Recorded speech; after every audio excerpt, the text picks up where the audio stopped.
I was just on a segment a minute ago, literally a minute ago, and the guy's from Utah, an hour north from Salt Lake. So I Yep. assume that's Provo or somewhere. So, Yep. Well, it depends on which direction. If they're an hour south, then probably Provo. Hour oh, north, Ogden area. Yeah. Ogden. That's it. Mhm. Got my Yep. geography working now. So Yeah. everybody, guess what? We're live. We've got Jessa Maughan from Jill's office and my main man and cohort, John Karmazin. They just call him John K because some people can't say Karmazin and like me. And anyway, we're going to be talking about the huge convention coming up in 23 days from today. 23 days. I know. I'm sorry. I'm like, oh gosh, we're so far ahead in preparation, but I also feel nervous because there's 8 million things left to do. But that's just how it goes. So as you're coming on live, thank you for joining us, Austin from Waterboys. Good to see you. We're going to give away tickets in about 20 minutes, but what we want to do is have a little conversation with Jessa and get to know her a little bit because Jessa, you're going to be speaking at the huge convention, one of our breakout sessions. Yeah, I am. I'm really excited for the opportunity. Awesome. So, and on your bio, it says Jessa is the sales queen, known as That's the right. sales queen. Yeah. Tell me a little bit about that. You're with Jill's office. Yep. How did you get the moniker sales queen? I gave it to myself, actually, Sid. Perfect. Yeah, I came to Jill's office in 2020, and those of you who know Brant, he put me right into sales pretty quick, and I've been working with these business owners for the last 4 years and loving it. I really do, and I've done a lot of sales training, done a lot of different types of sales over the years, and so I think I've earned the title sales queen. Awesome. Yeah. Again, I'm going to segue and say, hey, I see people jumping on live. Thank you for spending your time with us. Comment, say hi in the comments so that we know you're here. Hit the like or love button for Jessa. Let's show some love. And let's dig in and have some fun because we are going to give away a ticket in about 15, 20 minutes. In order to be eligible to win, you need to comment and you need to share this live feed into another group.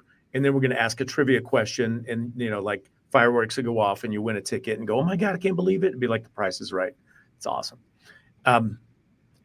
Jessa, in sales world, from the perspective of Jill's office. So I've been a Jill's fan for a long time because I had a revelation maybe 8 years ago. And it came when I hired my first bookkeeper. I hate bookkeeping.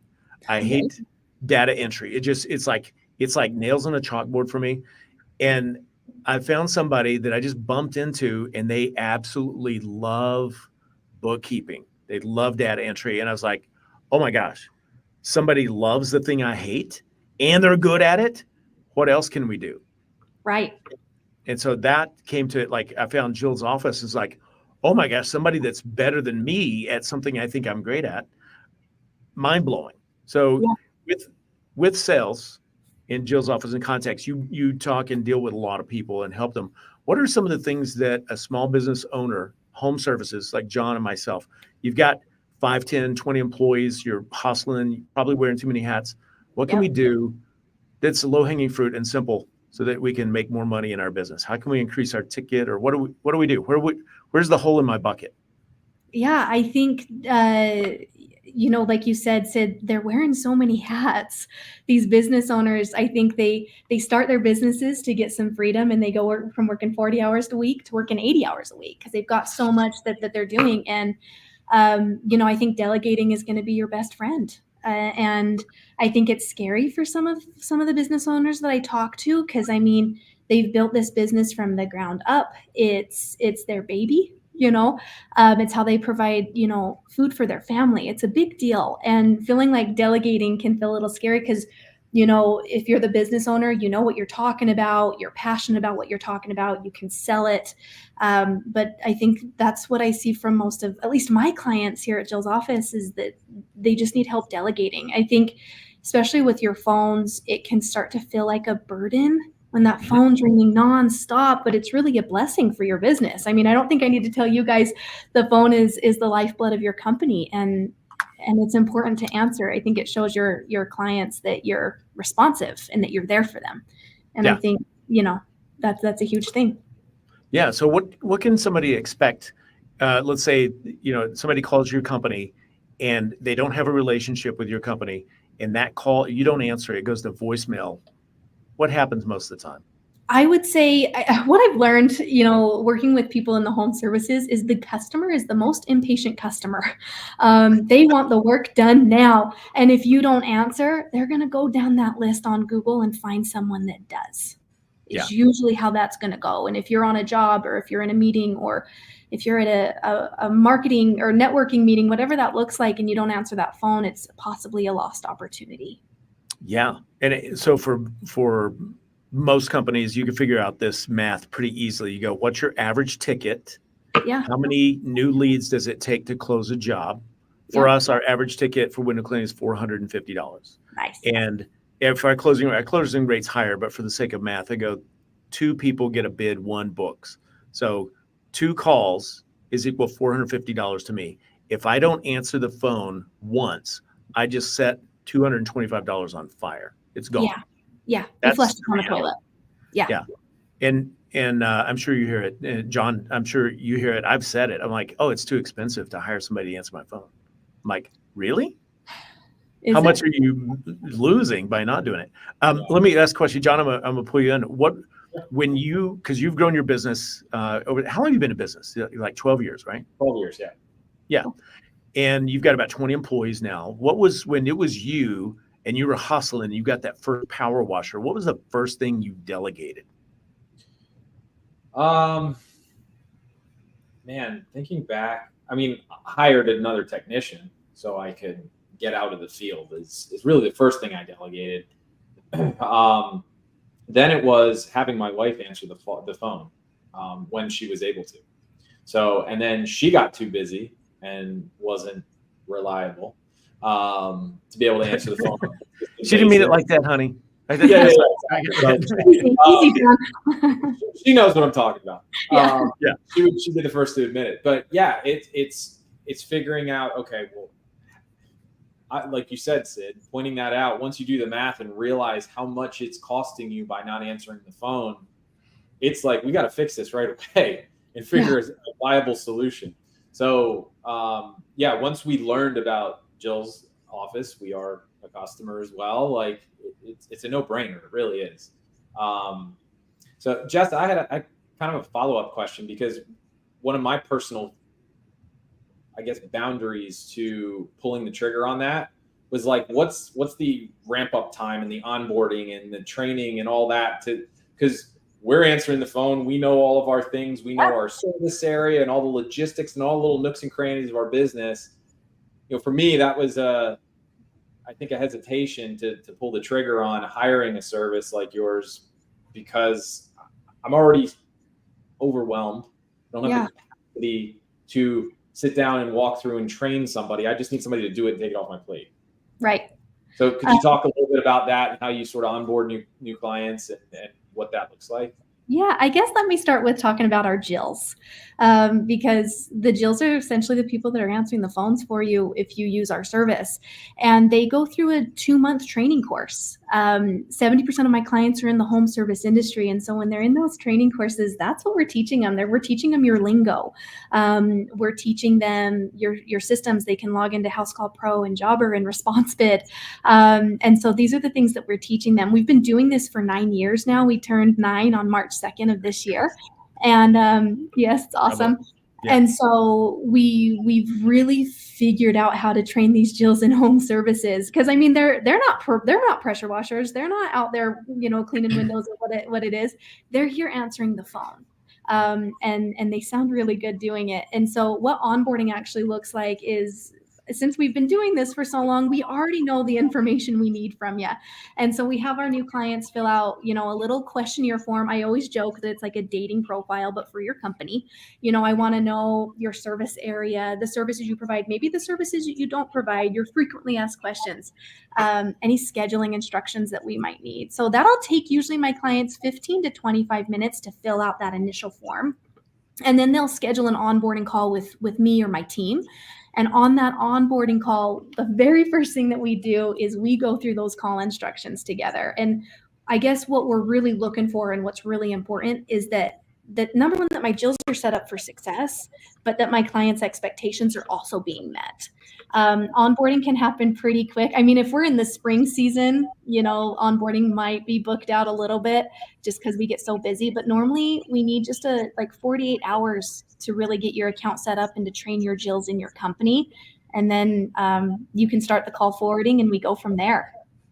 Yeah. Let me I'm going to compare that to something else. If anybody the purpose of this live stream is not to sell anybody on Jill's office, but if we do, great, because you're a great company and you help small business owners. But imagine this: John been power washing and soft washing for 8 years in the field. Like, he knows how to do the job. He's done thousands of jobs. He moves to a different city, and instead of starting his own company, he just calls a few and says, "You guys hiring?" And somebody goes, "Yeah, we're hiring. Come on in." And John shows up to the job. Day one, he can do as good a job as probably anybody in that company because he's already a professional. He's already done 1,000 jobs. They don't have to train him. They just have to say, "This is how you clock in. This is how you clock out. This is where the bathroom is." He knows the rest of the stuff. And that's the thing that a lot of people don't realize about Jill's is, like, you've already got a professional staff with the skills pre-installed. All you have to do is understand what's your business name, what's your service area, what software to use, and they're off to the races. I mean, it's like you're hiring someone who's probably better than you to do that job. And I speak at these conferences, and somebody said, "What's the number one thing we can do to make more money?" I said, "Answer your phone." They're like, "I'm too busy." I'm like, "Pay Jill's office to answer your phone." Yeah. Or anybody. I mean, it doesn't have to be Jill's. You can hire internally. There's so many systems out there. It doesn't matter what you're doing for your phones. Just answer it. Yeah. Because, I mean, if you're paying for marketing, don't be throwing that money away. And then if it's setting a reputation for your company that you're responsive to your customer. And if you're not answering, you're telling them, "Hey, if there's a problem, I'm not going to answer the phone to help you." It goes deeper than just, it's going to cost me money. It's your reputation as well, I believe. Yeah. Yeah, I 100% agree. Okay, we've got a bunch more people jumped on live. Thank you for joining us live. We've got Jessa Maughan from Jill's office on with us right now. Our co-host, John Karmazin, all the way in Pennsylvania. And we're getting ready to give away some tickets to the huge convention. So if you would like to win a ticket to the huge convention, if you haven't gotten yours yet, you want to go and you'd like a freebie, just comment in there, "I want a ticket." Put in the comments and share this into a group, and we'll do a giveaway in just a few minutes. So make sure you share this into one or two, or like if you're a super sharer, you can put it in 20 groups. I don't care, but do that, and then we'll loop back around and we'll give away a ticket. The trivia question tonight may have something to do with the Opryland Hotel. Just going to prime that and guarantee the person that wins is going to be the fastest Googler, because it's not probably something you would know offhand. So we'll do that. Hey, so I just need to point out, your little ticker at the bottom says 29 days away. I don't want to mislead people. Thank you very much. Let me turn that off and edit it. That's from last week. I didn't update my. Yeah, if you show up in 29 days, you can come for free, and and you can find somebody that'll tell you that was a great show. Wish you hadn't missed it. Thank you. Yeah, that's why I'm here. That's right. Keep him on his toes. Yeah. Well, that's another great example of like, why you build a team, because most entrepreneur types, you're like, ready, fire, aim. And you're like, somebody's got to clean up this mess, but yeah, I'll do it later. And you won't. No. So you miss details and do stuff, but you find that person that just loves doing the thing that you hate to do, or that you're not great at, or you just don't want to take the time to do, and delegate. Real quick. William, my man, says, "I want a ticket." I love the way you put it in caps, because I know exactly what you're talking about. Valeria, glad you're here. William shared it. Who we got here? Barry Little with Little's Pressure Washing. Good to see you again. Can't wait to see everyone again this year. What's John, how many times have you been to the Huge? Jessa, how many times have you been to the Huge? I've been, I think, 6 or 7 times now. Nice. I've been 4 times. Okay. Actually, there is an aspect of it, and you back me up if you agree. It feels like a family reunion. Yeah.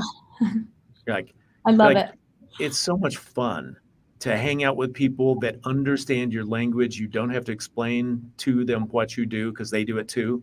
And you can have a social time and catch up, and then share secrets. You're like, understand like what's working for you. John, you're in Pennsylvania. What are you seeing in the marketplace? How are you having trouble hiring? Is it easier? Is it harder? And you're like, no, this is what's going on here. I'm like, okay, how do you do that? And you get to literally like one of my favorite things to do at any event is network. And I always make a goal ahead of time. Like the first time I ever went to a huge convention, I didn't want to go, but I said my goal was I want to meet serious-minded business people, and I'm going to meet one person whose business is the size I want mine to be, which was triple.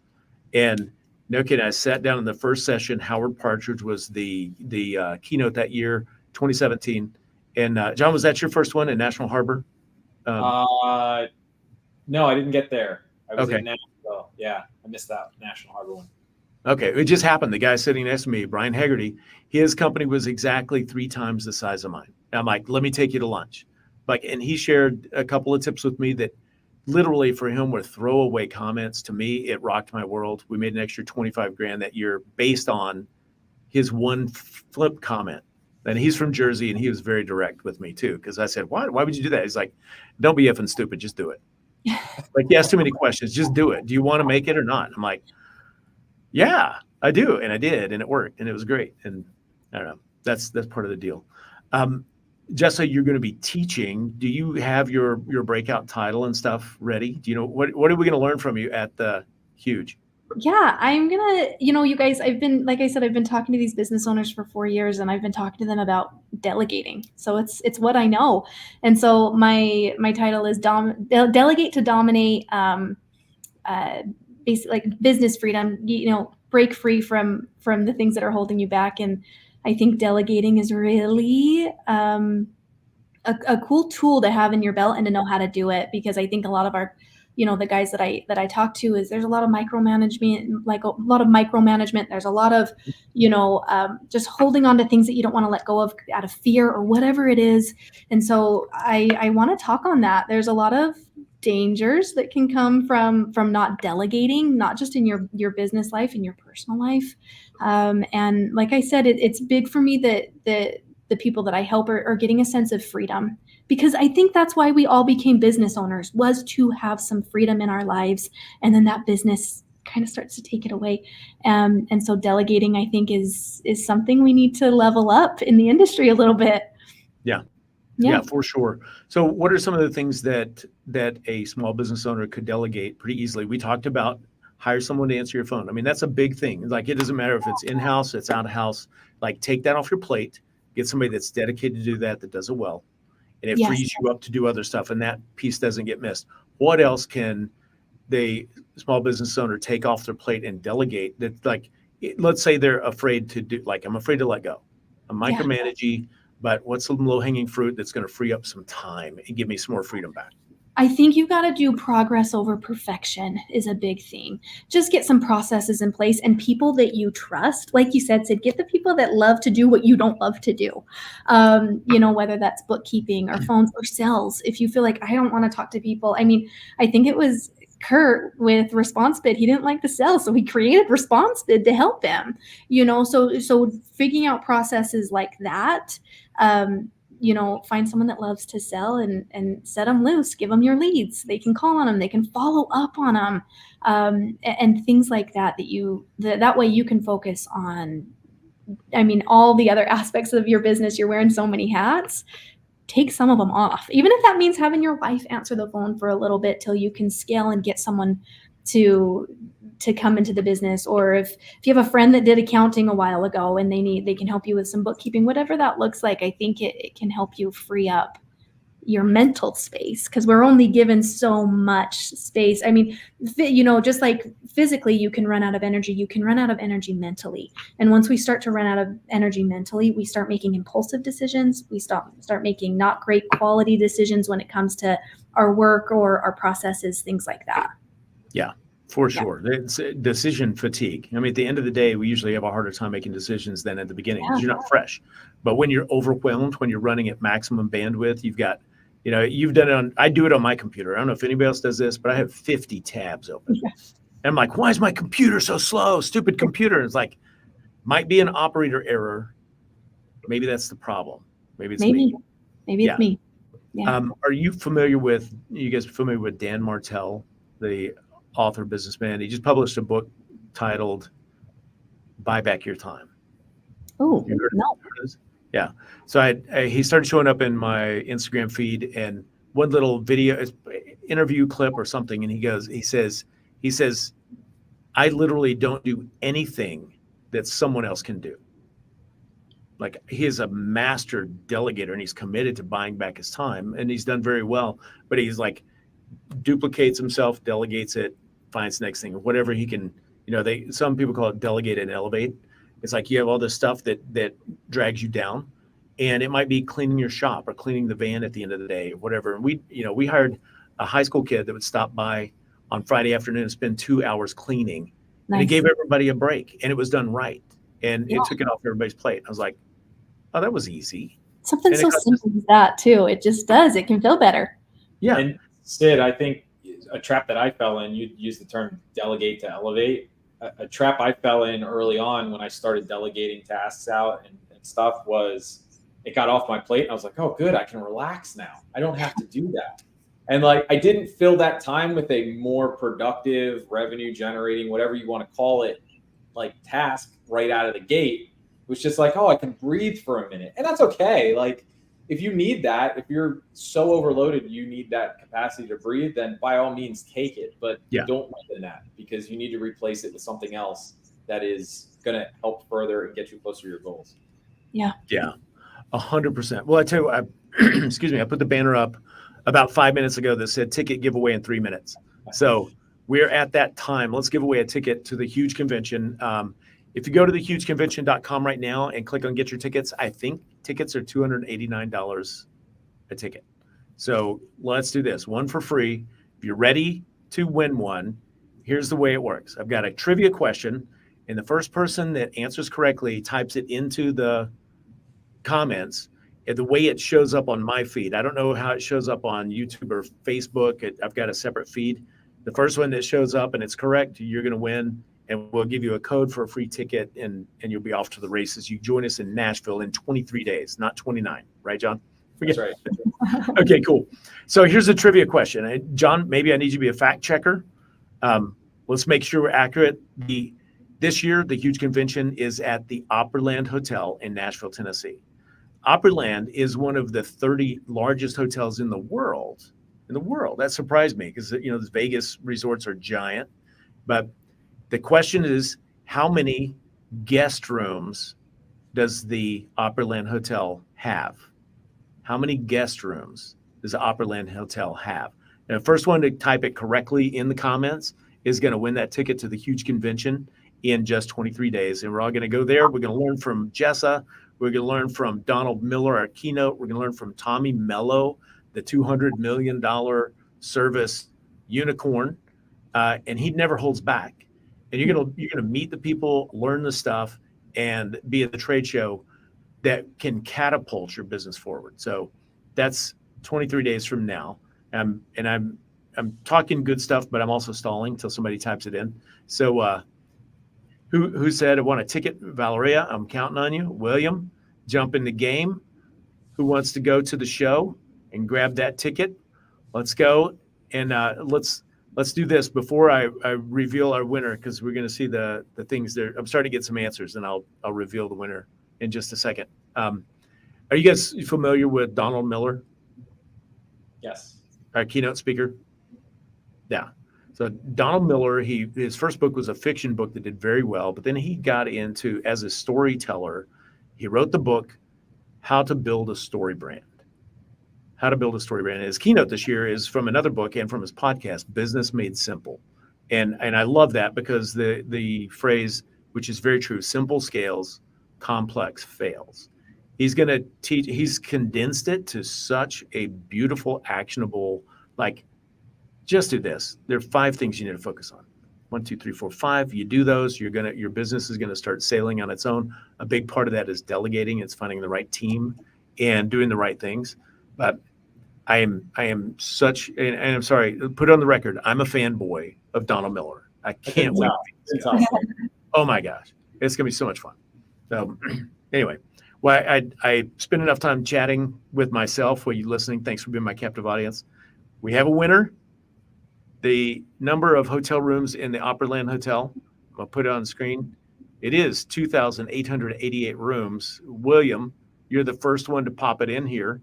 We had a couple of other people that put it in, but William, we're the winner of our ticket. In order to claim that ticket, just PM me at the Huge Convention Facebook page and say, I want a ticket with Sid. And we'll get you a code so you can go and redeem it and claim it and do that. Sound good? Nice. Everybody says, yeah. Yeah. Excited to see you, William. Yeah, good. We get to see William in Nashville in 3 weeks. Jessa, what else do we need to know this evening? It's kind of hard to put you on the spot and go, hey, teach me something in 5 minutes that's going to benefit my company. But you are the sales queen. Yeah. And you do know your stuff. So what else can you share that somebody that's paying attention and takes action, it's going to help their business? Oh my goodness. There's so many things that I could say, I think, but, and again, I'm in the space of answering your phones, you guys. And so, I'm going to say it again, get someone to answer your phones. I think that's going to be the biggest thing for you. I really do. And it's just my perspective of the world that I'm in this home service industry, I guess. But,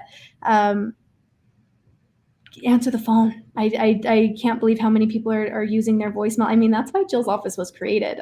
Brant's brother is a concrete contractor here in Utah, and they were driving down the road together. His brother was getting a call, and Brant said, "Hey, aren't you going to answer that?" And he was like, if they really want my business, to leave a voicemail. And Brant was like, no, that's not how this is going to work. So I think your voicemail is not your friend. And so whatever you got to do, if that means to turn off the rig and answer the phone, I mean, it's not the ideal, but it can help you, and it just shows that you are reliable. And I think that's going to speak volumes. 1,000%. Something that's super easy that you could learn from McDonald's 100 years ago. I don't know when they started doing this, but I remember when it happened, when they go, you'd order a Big Mac or whatever. I'm not a fast food guy. I was in college, and they started saying, "Do you want fries with that?" And then they go, "You want to supersize it? It's only 39 cents more." Well, guess what? The profit on that extra 39 cents was like 35 cents. It was more profit on the big Coke than it was for the whole meal when they were selling Happy Meals. And that's something that you and I can do if you answer your phone, like they say, "Yeah, I need my windows cleaned." You're like, "That's great. Let me get all your information." You do the thing and you book it, and you go, "Hey, do you need your gutters cleaned while we're there? You want us to check that?" And then, like, how many people just say, "Oh yeah, I didn't think about that." Like, what a great, easy way. That's almost free money. You still have to do the work, but it's like, raise that ticket. What are some of the things? Because you guys train hundreds of Jills, and your team fields. My company we field, let's call it 2,000 calls a year. You guys do that every week. Oh yeah, I mean, stuff we'll never know. Yeah. I would say upselling, just because, I mean, it's going to compound over time, you guys. It might seem small now, but like, it's going to compound and get you to maybe even the point of where Tommy Mello is at. I mean, that would be amazing. And make sure that caller feels valued. I think that's my biggest thing that we do train our Jills in, is something as simple as tone, as empathy on the phones, because these clients and these callers are trusting you with their money, and we want to make sure that they feel valued. And I think that is going to do amazing things, and say, hey, even if you're on the job, hey, I noticed your windows were a little dirty. Do you want me to clean those for you? Just, I think going into the aspect of, I'm here to give, I am here to give. I think people can read into that, and that builds trust. I'm reading a book right now called The Speed of Trust, and it's a great book, and I'm learning so much how first you need to build trust in yourself, and then build trust with others, and then build trust as a community, and build trust as a business. There's so many levels of trust, and going in to give is going to establish that trust with whoever you're working with. That's cool. That's cool. And that's especially powerful in an age where, I think it's great if somebody has an AI bot on their website that can answer most of your questions, but you're not talking to a person, and you can tell. It serves its purpose, but like, just to be able to make a human connection, you have that moment on the phone. That's the front line of your company. Like, make that connection and make it personal. I love that. The seed. You said seed of trust or speed of trust? The Speed of Trust. Speed of Trust. Covey. His dad wrote The 7 Habits of Highly Effective People. It's his son, I think. Stephen R. Covey. Is that his name? I think so. Yeah, that's it. Speed of Trust. Put it in your Audible. Listen to it. It's gonna change your life.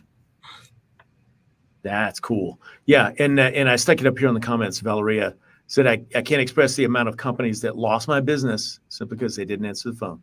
You're like, it's not difficult. Don't make it more difficult to be in business. You know what else too? There's another layer to this too that we hadn't talked about is if you're not answering the call, you're not only missing out on that initial revenue from that phone call, but if you win them as a customer and a client in your database, you can market to them and have them do recurring services or once a year, annual, whatever that looks like. So it's not just that, $225, Sid, that you mentioned earlier that you're missing out on. It's the lifetime value of that customer.